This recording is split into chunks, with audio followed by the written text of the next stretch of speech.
महाराष्ट्र की राजनीति हमेशा से ही एक पेचीदा मामला रही है और जब भी कोई बड़ा नेता यहाँ अपनी किस्मत आजमाने आता है उसे यहाँ के राजनीतिक समीकरणों की जटिलता का सामना करना पड़ता है।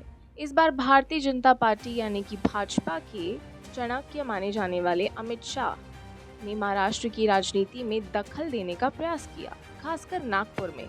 लेकिन ऐसा लगता है कि शाह, जो भारतीय राजनीति में हर दाव पर विजय के लिए जाने जाते हैं, इस बार महाराष्ट्र से खाली हाथ लौटे।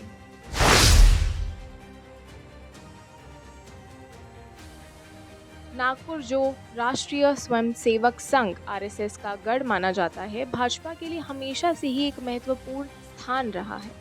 संघ की जड़ें यहाँ गहरी हैं और संघ का प्रभाव महाराष्ट्र की राजनीति पर हमेशा से ही रहा है। लेकिन अमित शाह, जो खुद संघ से जुड़े हुए हैं, इस बार नागपुर में कोई खास जादू नहीं चल रहा। आरएसएस का समर्थन हमेशा भाजपा के लिए अनिवार्य माना जाता रहा है, लेकिन इस बार शाह को संघ से वह समर्थन नहीं मिला जिसकी उन्हें उम्मीद थी। महाराष्ट्र की राजनीति में संघ का दखल हमेशा से महत्वपूर्ण रहा है, लेकिन इस बार ऐसा प्रतीत हो रहा है कि संघ के भीतर भी अमित शाह की कार्यशैली को लेकर असंतोष है।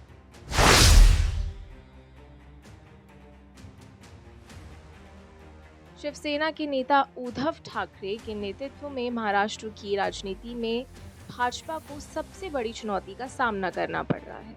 जब शिवसेना और भाजपा का गठबंधन टूटा, तब से अमित शाह ने कई बार महाराष्ट्र की राजनीति को साधने का प्रयास किया, लेकिन हर बार उन्हें असफलता ही हाथ लगी।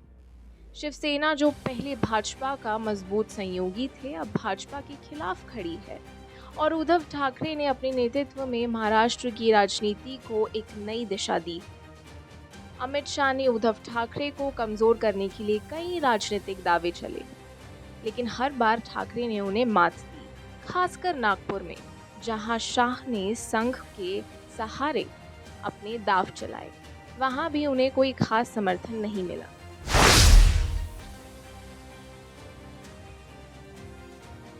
महाराष्ट्र की जनता का मूड भी अब भाजपा के खिलाफ होता दिखाई दे रहा है। कई सर्वेक्षणों और जनमत संग्रहों में ये बात सामने आई कि महाराष्ट्र की जनता भाजपा की नीतियों से असंतुष्ट है।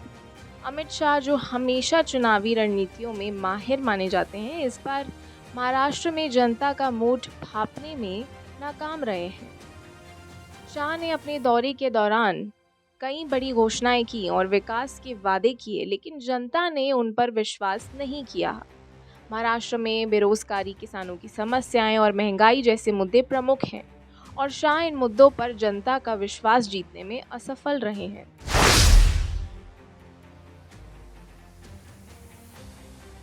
अमित शाह के लिए सबसे बड़ी समस्या ये है कि महाराष्ट्र में भाजपा के भीतर भी कलह चल रही है। देवेंद्र फडणवीस, जो महाराष्ट्र के पूर्व मुख्यमंत्री रह चुके हैं, और वर्तमान प्रदेश नेतृत्व के बीच सत्ता संघर्ष चल रहा है। इस आंतरिक कलह ने भाजपा की चुनावी तैयारियों को कमजोर कर दिया है। शाह ने अपने दौरे के दौरान इस समस्या को सुलझाने की कोशिश की, लेकिन वह इसमें भी नाकाम रहे।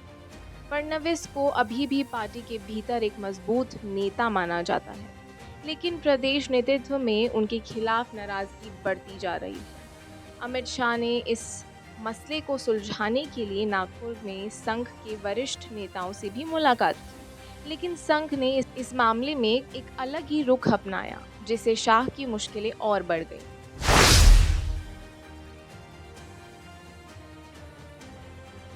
महाराष्ट्र की राजनीति में शरद पवार का नाम लिए बिना बात अधूरी रहती है।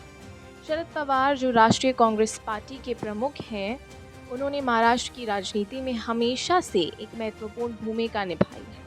अमित शाह ने शरद पवार के प्रभाव को कमजोर करने की कोशिश की, लेकिन पवार का राजनीतिक कौशल एक बार फिर शाह के लिए मुश्किलें खड़ी कर रहा है। पवार ने महाराष्ट्र की राजनीति में भाजपा को हर कदम पर चुनौती दी है। शाह ने पवार को कमजोर करने के लिए कई दाव खेले, लेकिन हर बार पवार ने अपनी राजनीतिक सूझबूझ से उन्हें मात दी। नागपुर में शाह ने पवार के खिलाफ कई आरोप लगाए और उन्हें कमज़ोर करने की कोशिश की, लेकिन पवार के समर्थकों ने इसे सिरे से नकार दिया।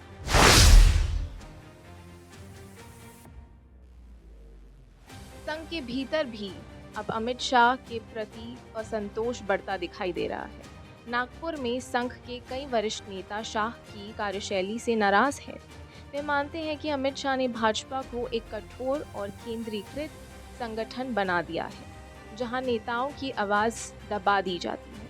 संघ के कुछ वरिष्ठ नेताओं ने तो ये भी कहा है कि शाह ने भाजपा के मूल सिद्धांतों को पीछे छोड़ दिया है और पार्टी को केवल सत्ता की भूख वाली पार्टी बना दिया है। संघ जो हमेशा से नैतिकता और सिद्धांतों पर जोर देता है, अब भाजपा के भीतर बढ़ती भ्रष्टाचार और सत्ता लोलुपता से नाराज है। नागपुर में शाह को संघ के वरिष्ठ नेताओं से ये संदेश मिला कि भाजपा को फिर से अपने मूल सिद्धांतों की ओर लौटना चाहिए, लेकिन शाह ने इस पर कोई खास ध्यान नहीं दिया, जिससे संघ के भीतर उनकी स्थिति और कमजोर हो गई।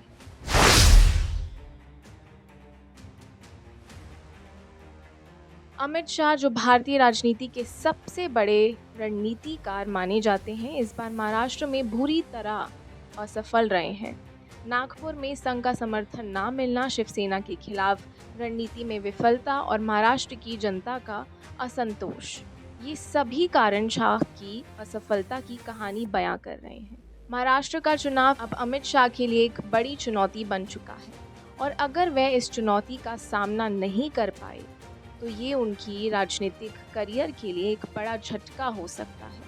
महाराष्ट्र की राजनीति में शाह ने अपनी पूरी ताकत झोंक दी है, लेकिन इस बार वह खाली हाथ लौटे। महाराष्ट्र में अमित शाह की असफलता केवल उनकी रणनीतियों की विफलता का प्रतीक नहीं है, बल्कि ये भाजपा की मौजूदा स्थिति और संघ के भीतर बढ़ते असंतोष को भी दर्शाता है। शाह, जो हमेशा जीत के लिए जाने जाते हैं, इस बार महाराष्ट्र से खाली हाथ लौटे हैं। नागपुर में संघ का समर्थन ना मिलना, शिवसेना के खिलाफ कोई ठोस रणनीति ना बना पाना और महाराष्ट्र की जनता का असंतोष, ये सभी कारण शाह की असफलता की कहानी बयां कर रहे हैं। महाराष्ट्र का चुनाव अब अमित शाह के लिए एक बड़ी चुनौती बन चुका है। अगर वे इस चुनौती का सामना नहीं कर पाए तो ये उनकी राजनीतिक करियर के लिए एक बहुत बड़ा झटका माना जा सकता है। और आप हमसे जुड़े रहने के लिए सब्सक्राइब करें YouTube पर, फॉलो करें Twitter पर और लाइक करें Facebook पर। और ज्यादा जानकारी के लिए आपको टाइप करना होगा सिर्फ न्यूज़ नशा।